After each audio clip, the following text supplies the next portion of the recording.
People always ask me, Josh, what do leaders actually do? Maybe you're leading a team or you're in charge of a large organization or you're just trying to even lead your own life. What is it that leaders actually do? What are the major practices of leadership that we must enact on a continual basis to be able to have the amount of influence and impact we desire in our lives or in any role in which we're leading other people? The first for me is envision. Great leaders envision a compelling, different, and vibrant future than what is here. They have an alternative, clear view of what the world could be like tomorrow than it is today. They have a shared purpose. They believe that they and others would be compelled by, interested by, and inspired by, and what to work towards, and that's a big deal. You always read about in leadership, right, that you have to have a vision. It's biblical, right? Where there is no vision, people perish. We know that the power of having that vision, so you actually have to sit down, though, and actually do it. The reason I say envision versus just having a vision is you have to sit and think. It's a practice of envisioning what should tomorrow look like for my team? What should tomorrow be like for my business, for my organization? What should tomorrow be like for my life, and not just tomorrow? A long-term mindset and view. The dream, that magnificent obsession, that bold desire, that moonshot goals and purpose and mission of life. The bigger picture, that envisioning a different reality in the future than what we experience today. And that's what everybody gets excited about in leadership. Where there's no vision, there's no leadership. Where there's no vision, people perish. So we have to envision. Leadership is a practice and not just a step-by-step, because it's not like you do envisioning once and then you move on in the process. We always have to continually sit down and envision where are we and where can we be going is an active process. If you set a vision one time and you forget about it, it's not going to help you accomplish or influence the impact that you want to have within your lifetime or in those that you lead. The second practice is to enlist. Are you developing this vision? It's not just your vision. You are enlisting other people to share their voices, their perspectives, their dreams, their desires for where you could be going. I think that it's the most important leadership lesson in the world is that people support what they create. If people are involved in the ideation of a vision, they're involved in creating ideas, of brainstorming, of figuring out what is it that we are about? What do we stand for? Where are we going? Great leaders enlist that from other people. They're constantly asking people what they think, how they feel, what things they desire and need, and is that enlistment that is always going on. A great leader is always enlisting other people to believe in the dream, to shape the dream, to stay dedicated to their dream. It is an honest and authentic and a genuine desire to see other people involved in the process and to enjoy that process. It's so vital, that methodology of what you know. How do you get people involved in it? You're asking questions, you're paying attention to their needs, you're reflecting back to things that they're hearing, that you're hearing. You're always enlisting others to support and to build this vision, this ideal future together. The third thing that great leaders are always doing is embodying their message. They stand for something. There's a congruence between who they are, the behaviors that they're enacting in the world, how they treat people, what they're working towards, and what they say is important. It's integrity, It's a congruence between what we say we're after and how we are behaving. There's nothing more important, is there? It's like that old message. You don't believe the message unless you believe the messenger. So as leaders, we have to stand for and demonstrate and show and portray what we are really believing in. Are we really?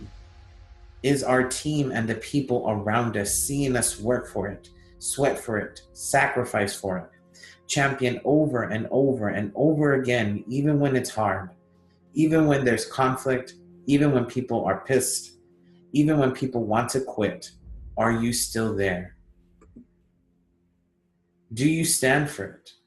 If you do, you become more than just an individual.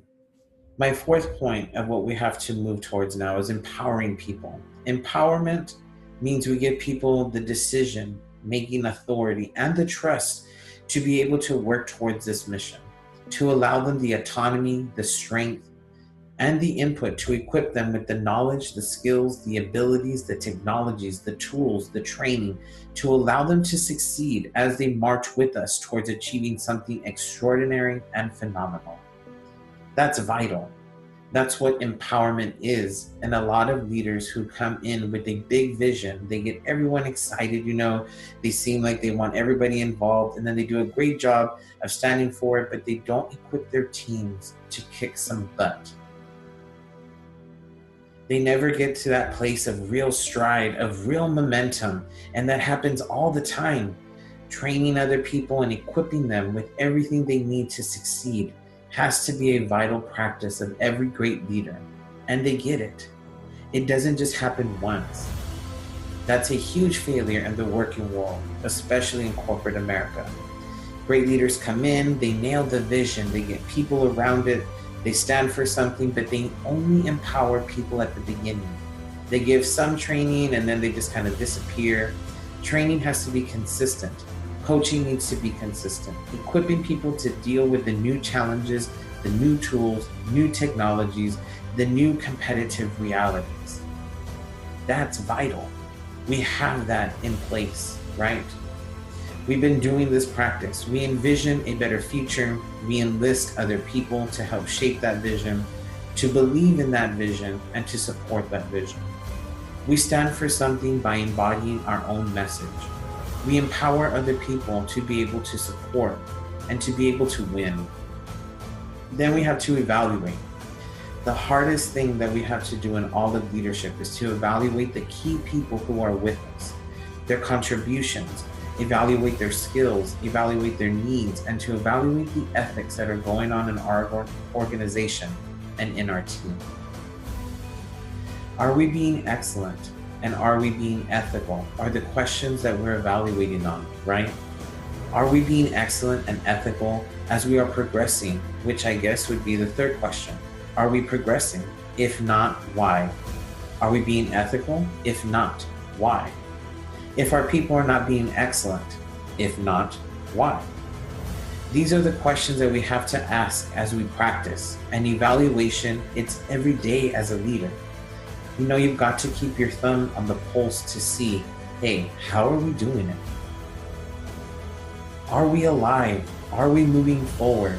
That evaluation also brings up their incredible challenge that we face as leaders, which is to give honest, direct, immediate constructive feedback to those people who are trying to influence and lead. To our collaborators, to our friends, to our followers, whatever word that you use for them, it's vital. It's vital that we are paying attention and seeing when things are going off the rails. That we never check out. It's a consistent process of checking in and seeing how we're doing and paying attention to really evaluating the progress of our mission. The final and sixth practice, that thing that makes that magic and courage, to encourage, to be the champion, to be the cheerleader, to be the person always motivating, inspiring, uplifting people. A lot of leaders, they get their pet projects and they get excited about it and then they disappear. You need to encourage on a continual basis. You need to be the light and light people up. You need to have it in your heart and in your soul, that desire to want to lift people, to lift them up and to lift them off their butts and to get them excited about things, If you can't motivate them with your passion and your example, then what are we doing? You have to encourage people. When this gets hard, when you're working towards a mission, it gets hard. A longer term, the more people involved, the bigger the organization, the bigger the vision, the bigger the dream, the longer the duration to accomplish it. The more struggle, the more challenge, the more conflict, the more discord. the more disappointment, the more frustration, the more doubt, the more delay, all those things happen. Leaders have to deal with them.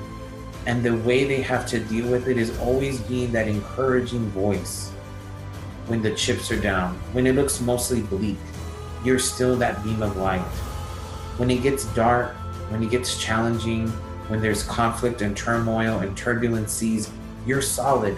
You're somebody that they know they can go to because you're always going to turn a negative into a positive. You're always going to help them see the alternative view, the next step.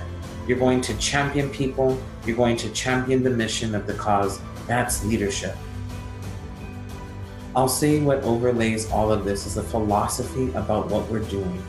It's important to us that there's a purpose, there's a mission to it, that we feel that we deeply within us is so powerful, and we honor, we respect, and we love those who work with. Last thought. I never use the word, or I try to, maybe I used it in this video a little bit, but to give us a context, but I never try to use the word follower. People aren't following you. They're actively engaged. They are collaborators. When you get people to collaborate with you in all of these areas, you're building leaders.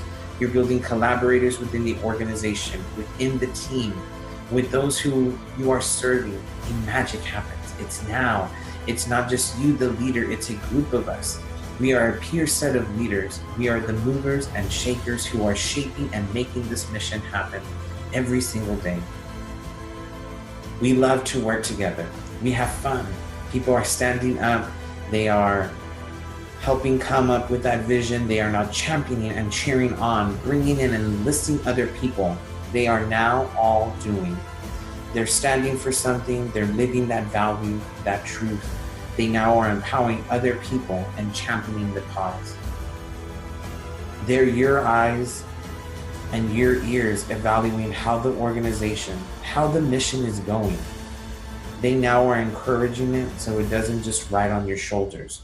When we do that right, then we have this thing called leadership.